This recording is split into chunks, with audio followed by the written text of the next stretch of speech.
খেলার মাঝখানে হঠাৎ করে বিরাট বড় এক দুর্ঘটনা হয়ে যায়, আর কেমনি কি হয়েছে সবকিছু আপনাদের সাথে শেয়ার করবো। তো গাইস খেলার মাঝখানে হঠাৎ লেগে গেল দুই দল ফাইট, আর গাইস কি দেখবো, খালি বিনোদন আর বিনোদন।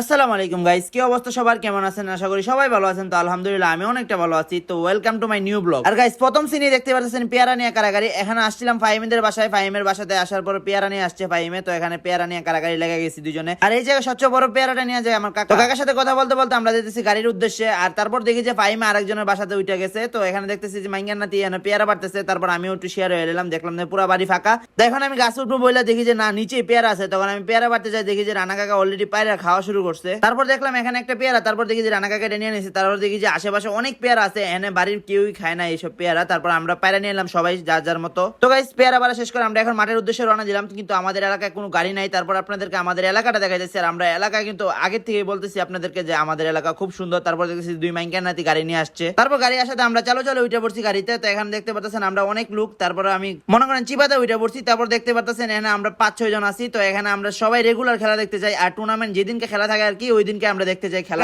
আপনারা কে কে এইভাবে দলবদ্ধ হয়ে খেলা দেখতে যান অবশ্যই কমেন্টে জানাবেন। আর গাইস এই বিষয়টা আমাদের খুবই ভালো লাগে, এলাকার সবাই মিলে যখন আমরা খেলা দেখতে যাই অনেক ভালো লাগে। তারপর গাইস আমরা কথা বলতে বলতে চলে আসছি মাঠে। আর মাঠে কিন্তু অলরেডি অনেক দর্শক চলে আসছে, আস্তে আস্তে কিন্তু এই পুরাটাই ভরে যাবে দর্শকে। তো আপনারা একটু পরে দেখতে পারবেন। আর গাইস আমরা কিন্তু অনেকগুলো পেয়ার আনছি, দেখতে পাচ্ছেন এখনো শেষ হয় নাই। আর আমরা কিন্তু বাঙালি ফ্রি ফাইলে ছাড়া না, এটাই একটা কথা। আর গাইস এখানে হচ্ছে মোজপুর একাদশ আর ওইদিকে আছে ইকতারপুর একাদশ। এই দুই টিমের আজকে খেলা, তো তারা প্রস্তুতি দিতেছে খেলার জন্য। আর গাইস মাঠে আসার পর দেখা হয়ে গেছে আমাদের জিয়াদের সাথে। জিয়াদে কিন্তু অনেকদিন পর বাড়িতে আসছে, তো আবার চলে যাবে কালকে। তো বর্তমানে ওর সাথে ভিডিও দেখবেন না আমাদের কি মানে আমার সাথে আর জিয়াদের ভিডিও দেখবেন না, কারণ জিয়াদে এখন বাড়িতে থাকে না, অন্য জায়গায় থাকে। তো গাইস কিছু প্রবলেমের কারণে ও আমাদের থেকে দূরে চলে গেছে, মানে এখন থেকে আর ওর সাথে আমাদের ভিডিও দেখবেন না। তারপর দেখতে পারতেছেন প্লেয়াররা মাঠে নেমে গেছে। তো এখানে প্র্যাকটিস করতেছে কিছুক্ষণ খেলার আগে। আর গাইস আপনাদেরকে কিছু কথা বলি, আপনারা যদি এরকম ব্লগ দেখতে চান তো অবভিয়াসলি একটা কমেন্ট করবেন। যেহেতু ফুটবল টুর্নামেন্ট চলতেছে আমগো দিকে, যদি বলেন আপনারা যে ফুটবল টুর্নামেন্টের প্রত্যেকটা ম্যাচের ভিডিও নিয়ে আসতাম, তো অবশ্যই নিয়ে আসবো। তো ফটাফট কমেন্ট করে ফেলেন। তো গাইস তারপর চলে আসছে দুই দল মাঝখানে। তারপর বলতেছে যে কমিটির লোকজন যে আপনারা সবাই ভালোভাবে খেলবেন, তো এটাই ওনাদের কাছে চাওয়া। তারপর সাইডে আসার পর কাকা বলতেছে যে বুট খাবে। তারপর কাকাকে 10 টাকার বুট খাওয়াইলাম, কারণ আমার কাছে বেশি বাজেট নাই, গরিব মানুষ, তাই এই কারণে 10 টাকার বুটই খাওয়াইলাম। আসলে ভাই আমি ফকির না,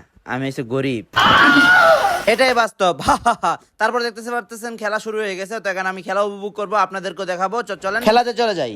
তো গাইস ম্যাচ শুরুতে মহিষপুর টিম কিন্তু ইকতারপুর টিমের উপরে অনেক পরিমাণ চাপ দিয়ে দেয়। তো প্রথমে চাপ দিয়ে কোনো কাম হয় নাই, তারপর ওইদিকে চাপ দেওয়া হয় মহিষপুর টিমের উপর, কিন্তু সেই চেষ্টাটা বিফলে গেল, গোল হয় নাই। আর গাইস খেলার মাঝখানে এমন জায়গায় বল করতে যা আমি ব্লগের মাধ্যমে বলতে পারবো না, আপনারা বুঝে নেন। তো গাইস আমি কিন্তু কোনো কিছু বলি নাই। তারপর গাইস মহিষপুর একাদশ কিন্তু ইকতারপুর ওইদিকে চাপ দিছিল, তারপর টানা আরেকটা চাপ দেয়, কিন্তু সেই চাপে গোল হয়ে যায়। ইকতারপুর একাদশ ওই গোলটা ফিরাতে পারে না। তো গাইস আমাদের এদিকে কিন্তু দর্শক প্রচুর পরিমাণ হয়, আর ফুটবল খেলার প্রেমিক যে এতগুলো আমি আগে জানতাম না। আর গাইস আমি কিন্তু ক্রিকেট লাভার, তারপর ফুটবল খেলা দেখতে দেখতে এখন ফুটবলের প্রেমে পড়ে গেছি। কি আর বলবো, খেলা দেখতে দেখতে প্রেমে পড়ে গেছি, আর কিছু বলার নাই। আর গাইস আমি কিন্তু লাস্ট টাইমে এসে পড়ছি, এখন কিন্তু হাফ টাইমের পরে খেলা। আর মহিষপুর একাদশ কিন্তু 3টা গোল দিয়ে দিছিল, হাফ টাইমের পরে 2টা, আর হাফ টাইমের আগে একটা দিয়ে দিছিল। আর ইকতারপুর একাদশ কিন্তু অনেকটাই খারাপ খেলছে, অনেকটাই খারাপ খেলছে। তাই ইকতারপুর একাদশ 0 গোলে কিন্তু পরাজিত হয়েছে। তো গাইস আপনারা যদি এরকম ব্লগ চান তো অবশ্যই একটা কমেন্ট করবেন। আরো টুর্নামেন্ট আছে, তো আরো টুর্নামেন্টের ভিডিও আপনাদের কাছে তুলে ধরবো। তো আজকের জন্য বিদায় নিতেছি, আপনারা সবাই ভালো থাকবেন, সুস্থ থাকবেন, বাই।